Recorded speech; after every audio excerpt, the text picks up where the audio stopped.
Hola, muchas gracias por la invitación. Yo nací en Ohio, pero yo crecí en el sur, en Georgia y Tennessee. Pero hace más de 20 años yo vivo en Inglaterra también. Pero bueno, las semillas de mi interés sembraron en mi juventud en Georgia. En Georgia es un estado en el sur, es norte de la Florida. Yo estudié castellano, español en mi escuela secundaria, pero igualmente influyente era la llegada de gente de México. Yo estaba en un secundaria durante la época del Tratado de Libre Comercio de América del Norte, o se llama en inglés NAFTA. Entonces mi secundaria fue transformado desde un lugar con estudiantes que habla inglés, casi 100%, más o menos, a un lugar con, no sé, al menos 25% que habla español y no habla inglés. Entonces, las noventas eran muy transformacional. En, en, en mi vida en Londres, en la otra parte, yo conocí las culturas del Caribe. Y también más historia de España. Por ejemplo, la Armada. Los conflictos entre Inglaterra y España. Conocía bien en mi escuela en los Estados Unidos. Yo vivo con mucha gente de islas o con familia de islas de Jamaica, Barbados y Saint Kitts y hay muchos. Entonces, cuando yo empecé mi tesis doctorado, yo quería usar el castellano que yo había aprendido, pero con mi interés en el Caribe. Y por eso yo investigué las islas de Cuba, Puerto Rico y la República Dominicana. Como usted ha dicho, durante la época de la Revolución Haitiana. Y entonces, desde este momento, en esta mezcla, yo volví a investigar mi propio país, los Estados Unidos, con un punto de vista diferente.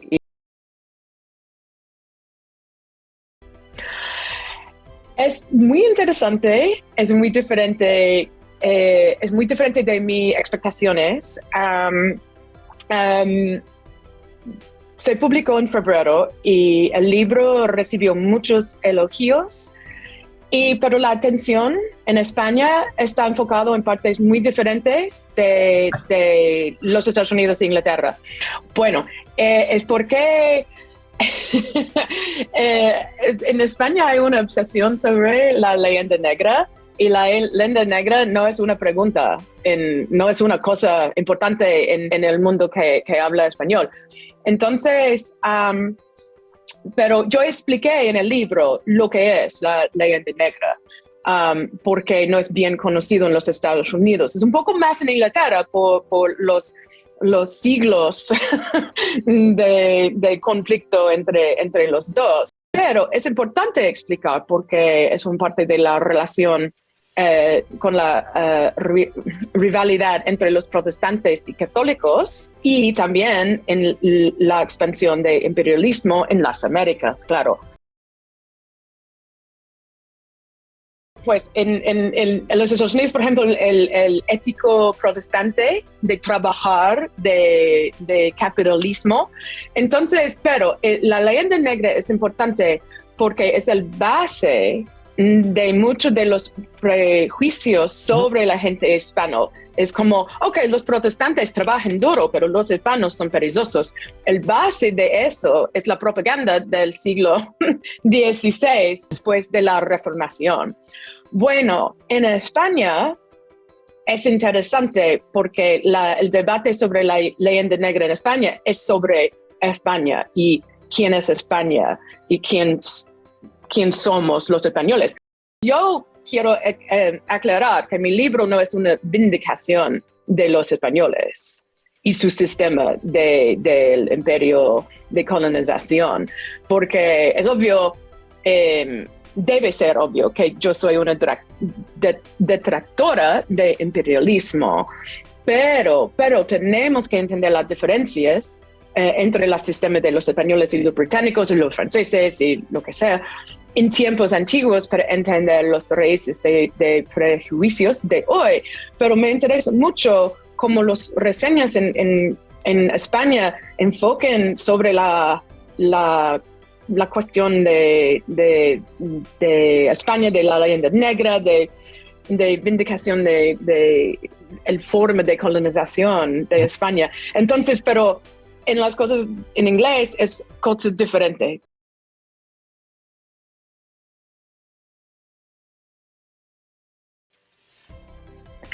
Sí.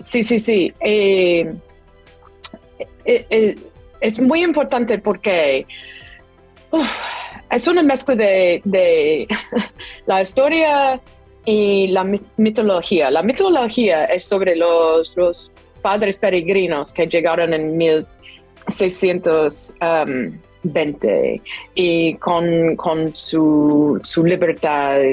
Y hay un discurso sobre eso. Pero cuando empecemos con los españoles en los Estados Unidos, los españoles, por ejemplo, Ponce de León en 1513, o el establecimiento de San Agustín en el siglo XVI, cuando empecemos desde esta parte de la historia, es imposible ignorar la historia compartida.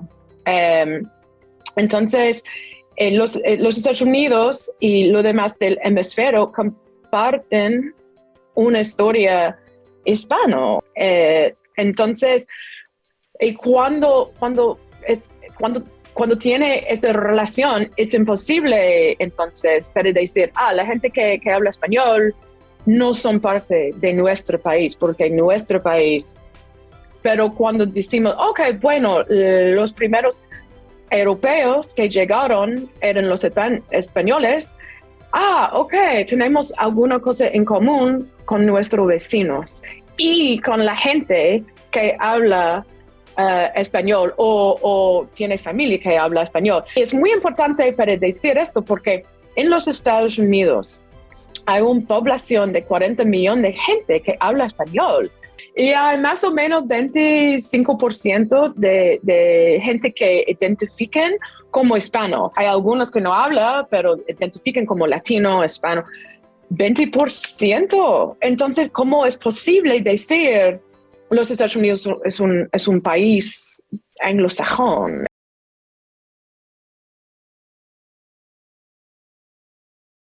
Es muy, muy, muy interesante porque los pueblos, especialmente los pueblos, ganó en una batalla contra los españoles, el primero, en el rebelde, en el siglo XVII. Pero después de eso, cuando regresaron los españoles a Nuevo México, ellos vivían con alguna convivencia.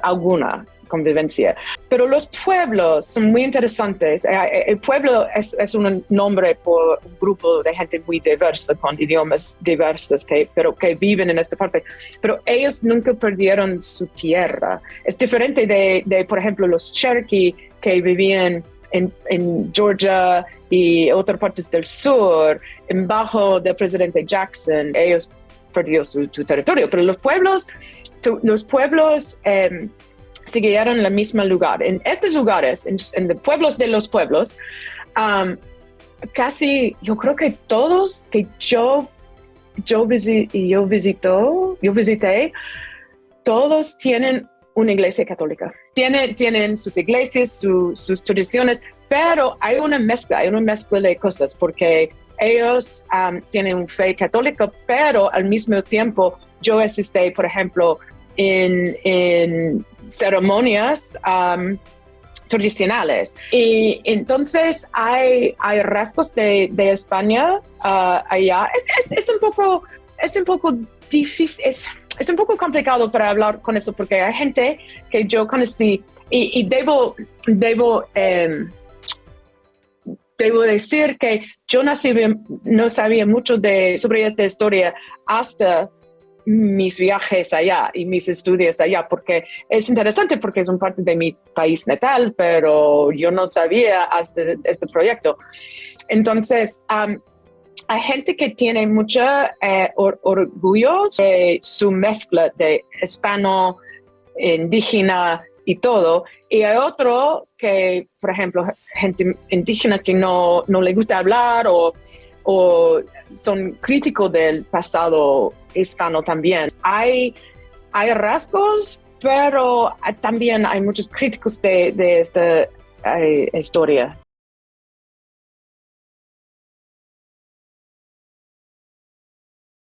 Sí, claro, es una parte muy importante y por eso una cosa que yo quería hacer en el norte es poder dos historias diversas, porque no hay muchos libros que poner la historia de Cuba y México en la misma lugar. Es porque hay una historiografía distinta de México, de Centroamérica y otra del Caribe. La historia es amplio en los Estados Unidos por los dos. Para mí, Cuba es clave para entender los Estados Unidos y sus vecinos. Especialmente la parte que me interesa mucho es la anexión en Cuba en el siglo XIX. Porque yo creo que porque yo crecí en el sur y el sur es un tema que me interesa mucho y también la parte de Cuba porque es otra cosa que nosotros no aprendimos en la escuela. Hubo un grupo de hacendados que quiso anexar a Cuba en el siglo XIX y yo creo que ahora hay un sueño. Hay un sueño todavía en una forma para tener a Cuba y después de la época de Castro disciplinar o salvar algo de Cuba. La interacción, y yo he leído, yo puedo recomendar un libro fenomenal de Ada Ferrer, ahora solo en inglés, Cuba en American History, pero es fenomenal en investigando esta relación de siglos entre los dos. Pero Cuba por España es importante también. Porque en Cuba es muy impresionante cómo los nombres catalanes de gente, la influencia de los catalanes en el siglo XIX y XX también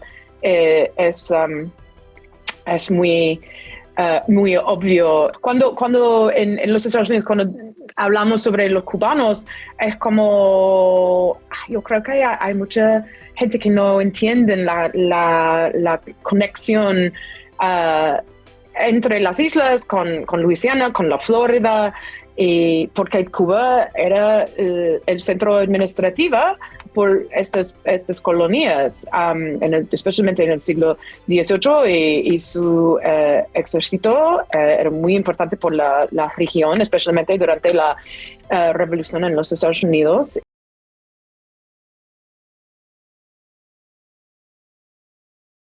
Sí, claro, especialmente en el siglo XVIII en Nueva Orleans, por ejemplo, el danzón y otras formas son muy importantes para formar el sonido muy distinto, pero al mismo tiempo un raíz muy importante es África. Pero los africanos también, porque había esclavitud en Cuba y Puerto Rico, es importante por su propio sonido y después el sonido sobrevive y influye en la música del siglo XX.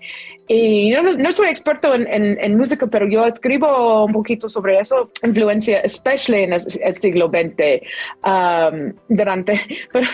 Me interesa mucho la manía por salsa y cha-cha-cha en los 40s, los 50s. Pero esta música tiene sus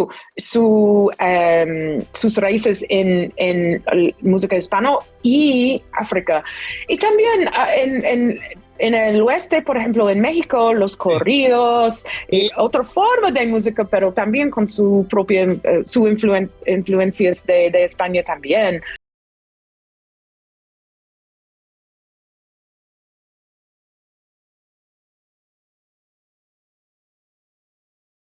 Mm. Um, well, ojalá que sí. pero ¿por qué el directiva aquí? Los Estados Unidos es el país mejor o más inventivo. Es como, por ejemplo, cuando hablamos de jazz, es como jazz es una forma distinta de los Estados Unidos. Es como, sí, pero hay una parte español y cubano. Sí, exacto. Y también es solo música, en comida también. En Francia hay un kebab, pero con la marca taco. No es un taco, es un kebab, pero un rebranding. Es como, pero hay mucha gente en los Estados Unidos que comen tacos y no piensan. Es como sobre esta influencia. Entonces, yo me encantaría más gente reflexionar un poquito en la historia diversa, en música, en comida, en palabras, desde el Caribe y también en español, por ejemplo, huracán, cowboy, vaquero. Hay muchas palabras, son un mezcla de palabras indígenas con español, o español con inglés. Entonces, y me sorprende también cuando amigos conocen cosas para mí un poco más distintas. Por ejemplo, horchata. Horchata es muy famoso en Valencia y México, pero aquí yo tengo amigos, me encanta horchata. ¿Y dónde probaste? En un shopping mall en Carolina. Es como, pero es buenísimo porque los Estados Unidos han cambiado mucho en esta manera por los inmigrantes.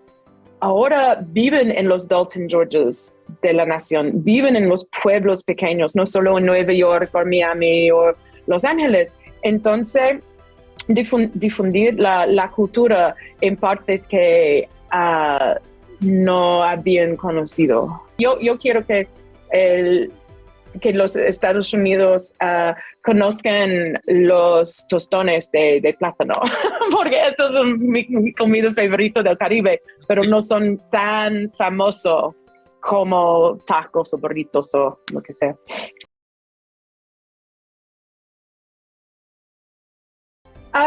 Ahora estoy investigando un nuevo libro y por eso yo hablo desde Carolina del Sur y investigo la abolición de esclavitud. Y también voy a investigar la parte de los españoles porque España era casi el último, pero abolir esclavitud. Brasil fue el último, pero España tiene una historia muy compleja sobre esclavitud, muy complejo. Entonces es una historia desde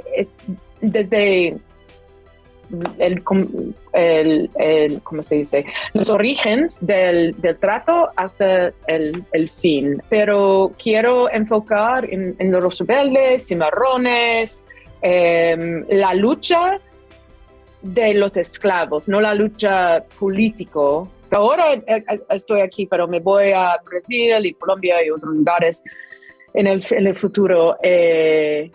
Ojalá, porque mis planes... yo tuve problemas por el COVID, sí, complicado, pero ahora, ojalá que sí.